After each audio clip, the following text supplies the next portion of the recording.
the issues that are plaguing all Americans throughout America. And so we're going to have a dynamic conversation, a really good time. Thank you all for being in attendance. The press, what would we ever do without you guys? But ladies and gentlemen, it is my honor and it is my privilege to introduce to you the 45th and soon to be the 46th.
Opportunity zones, which was great with Tim Scott. He was really hard at work always. Tim always on South Carolina Senator, and he came in with the opportunity zone concept, and I think it was the best economic development ever done for the Black community. But I'm honored to be in Detroit at the 180 Church. Yes, sir.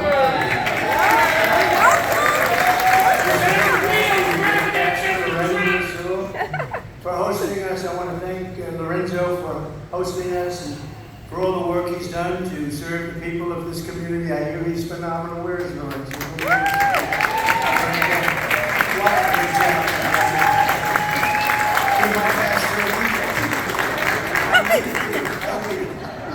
Thank you, Lorenzo. Also, we have a great group of patriots. As you know, Byron Daniels is an incredible guy.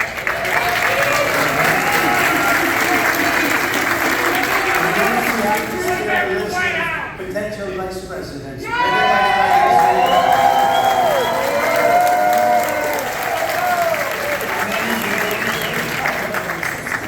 should be on the list. Congressman John James, my friend.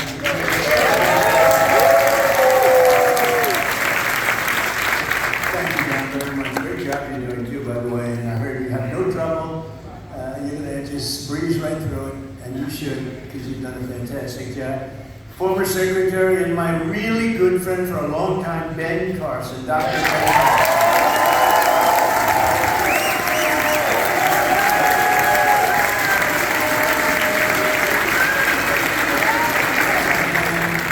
You worked very hard, no scandal, no everybody that has had this scandal. There was no scandal with Ben. 4 years, it was perfect, he did a great job. And we love Ben, a special person, and Candy, the whole family. Thank you for being here. Has the mojo. He's going to be a very great senator and taking off like a rocket. He's leading in all the polls. He's going to be something very, very special. Mike Rogers.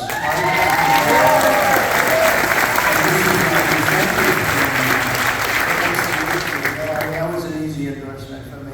That was a real easy one, but he's got what it takes. And he'll be one of the most formidable senators, and I think he's going to do a phenomenal job bringing money back to your district, bringing jobs back to your district. He's a big believer in that. A person who's endorsed us and who's been fantastic. He's run for office. He could have won for a lot of offices if he wanted, but he loved being a police chief. James Craig. Where is James?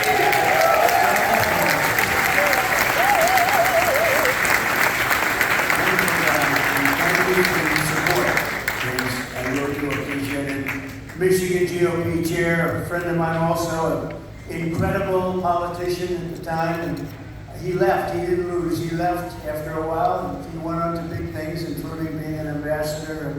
And he's the one guy I wanted to head up the GOP here because we think we're going to win the state. We're leading right now by a lot. Yeah.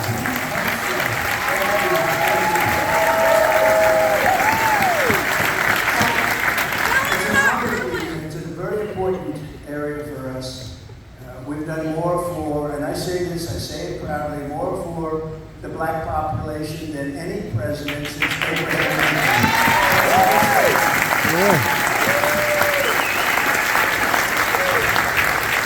And people don't like it, it's done nothing for you except talk. It's only talk. It's all talk. It's nothing. It's nothing for anyone who's lost. And he's in Europe. He's walking around. He doesn't know where the hell he is. I don't think so. But we achieved the lowest African American unemployment rate and the lowest African American poverty rate ever recorded during our 40 years. We took 6.6 million people out of poverty. Black Americans saw their largest increase in home ownership on record. There's never been anything like it. This is during our period of time. We gave record funding to historically black colleges and universities. You all know that. And got great support. And I like to say the heads of the colleges would come to Washington once every year. And after 2 weeks, I said, "Why do you guys keep coming?" And I liked them. I liked a couple of them. Really, they're friends of mine. But the whole group was very, they were just terrific people. Men and women heading up to colleges. And I said, "Why do you keep coming?" Because they won't give us long-term financing. We have to come back every year. One said, and I say respectfully, he said, "They make us feel like a bunch of beggars. We have to come back to Washington every year." I said, "Well, we're going to take care of that." And I got them actually more money than they asked for by far, and we got them long-term financing. And I said, "The only thing sad is that I'll never see you again, probably. I will never meet you again," because we got used to meeting. I kept saying, and then after a couple of years, I said, "Why do you have to keep coming back?" I mean, he said, "We've been doing this for a long time, for 20 years, I guess." The one gentleman said he was in 20 years. He's been doing it for 20 years. I said, "That's not right." And they do a very important job and a great job.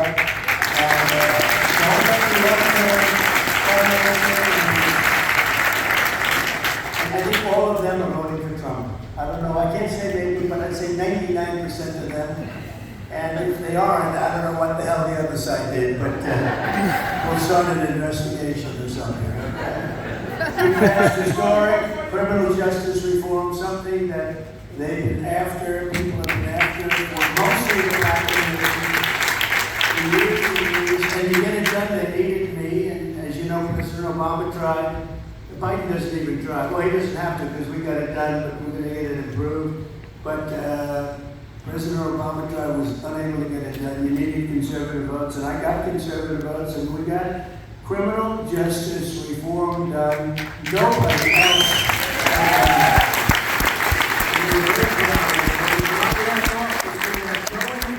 The gasoline was less than $2. The 30-year mortgage was at 2.6%.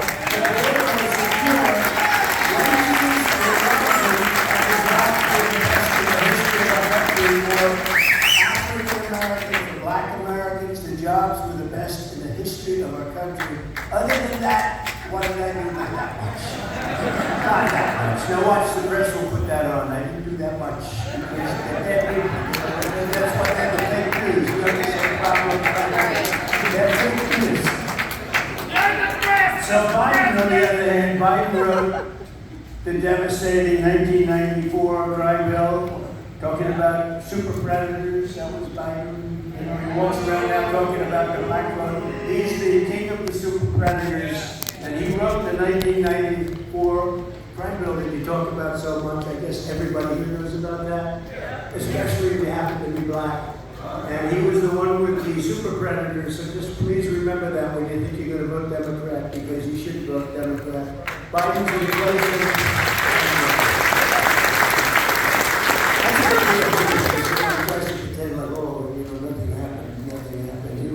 Biden's inflation has cost a typical American family $28,000.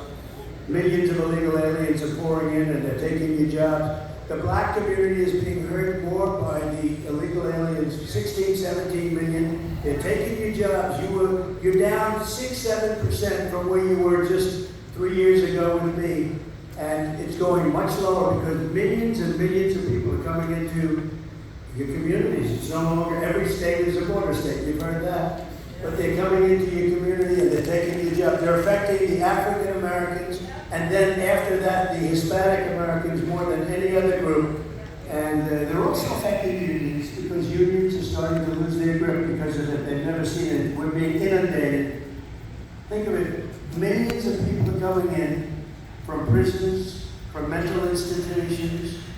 They're terrorists at levels that we have never seen before. And in 2019, we had a survey done.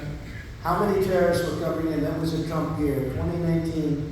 They said none. Now, I don't even believe that. I think that's too good. I wish the fake news wasn't fake then, but it was done by Border Patrol, etc. And they said no terrorists came in 2019. I can't believe that. But as soon as they took over, they have thousands of terrorists coming into our country. And we're all going to be hearing about that. We have to get them out. We have to, one of the first things we do is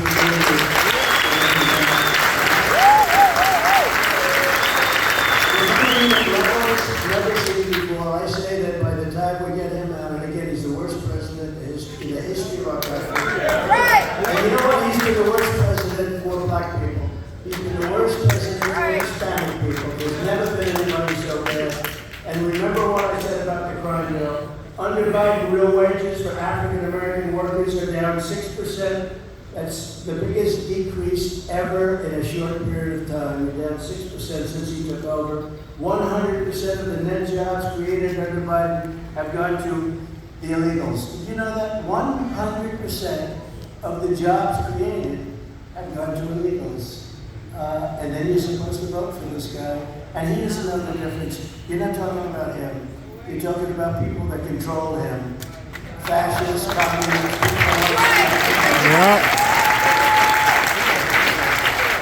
So I'm going to quickly rebuild the greatest economy in history. We have the greatest economy in history. Yeah. Remember, even if you're making the same thing as you made, you're losing a fortune because with food prices and with all of the prices of interest rates, which went so high, and you can't get money.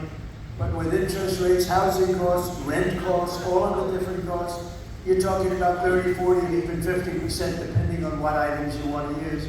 And people were you're making the same amount of money, even if you made more, you're way behind the eight ball. And people that actually, somebody said, gee, I've been treated nice, I got wage increases, but I'm losing a fortune compared to when Trump was running things. We had almost no inflation, and they had inflation of a number, the real number, if you really get into the real number, it's probably 40 or 50% when you add things up, when you don't just put in the numbers that they want to hear. Look at just the cost of energy. I'm going to save the auto industry. Instead, we're going to be building all cars, not just electric cars. It's ridiculous. Go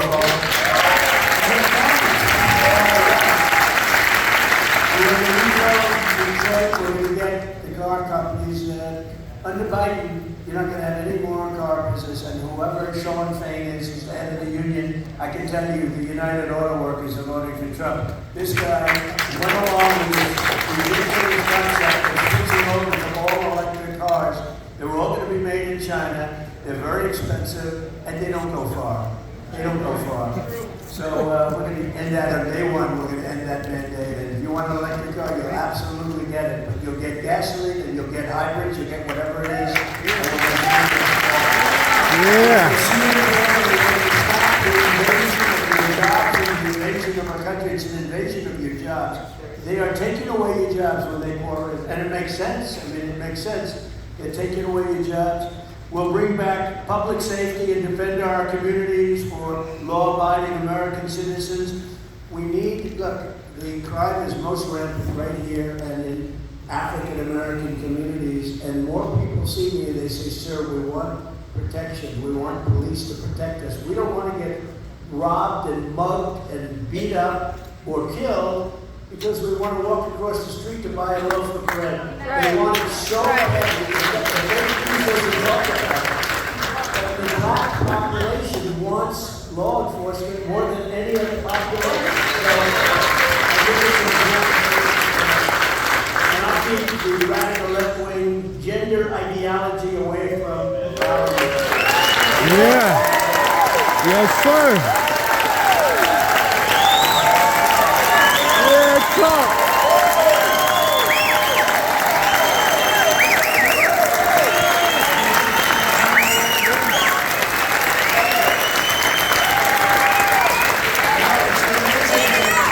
Every time I say that, it gets that kind of. All groups, from all communities. It's incredible how that continues. Like, I will keep men out of women's sports. Yeah.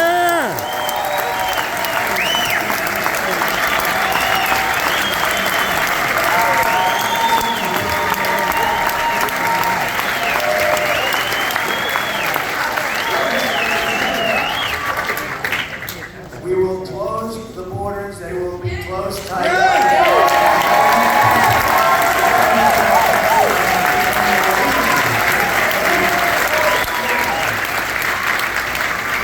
And we'll also support, which is very important for your community, universal school choice. It's all-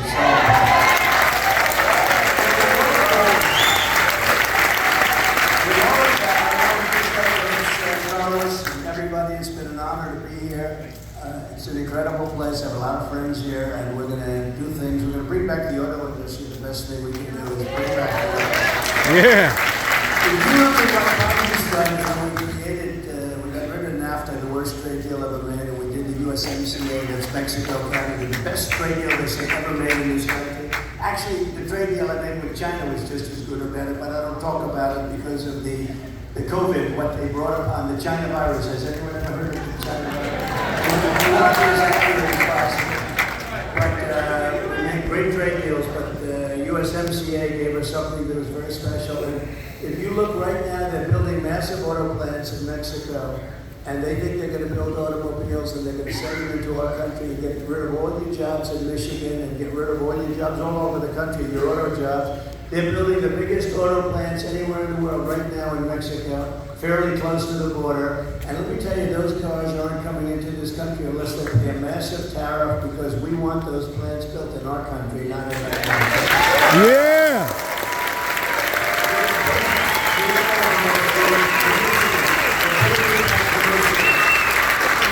We're going to bring back the auto, and I can tell you from our senator, we will work on that together, but we're going to bring back the auto country. It's going to be called Auto Country again. Yeah. Yeah. More than 50% of the automobile making capacity. I think the number's even much higher than that. It used to be the only place, and now it's almost, it didn't go down with me, by the way. We did very well. We kept them out with tariffs and other things, but we're going to do something that's going to really bring back massive auto manufacturing to the state of Michigan, and we're going to create jobs like we've never seen. And I just want to thank everybody, and Pastor, I want to thank you. It's a nice church, by the way. I'll tell you some Sunday with you. I'll listen to a rest. Thank you very much, everybody. I appreciate it. Yeah.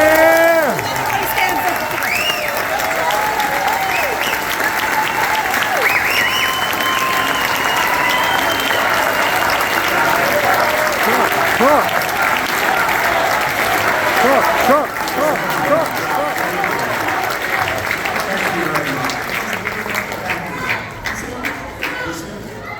Oh, is he a good-looking guy? Look at him.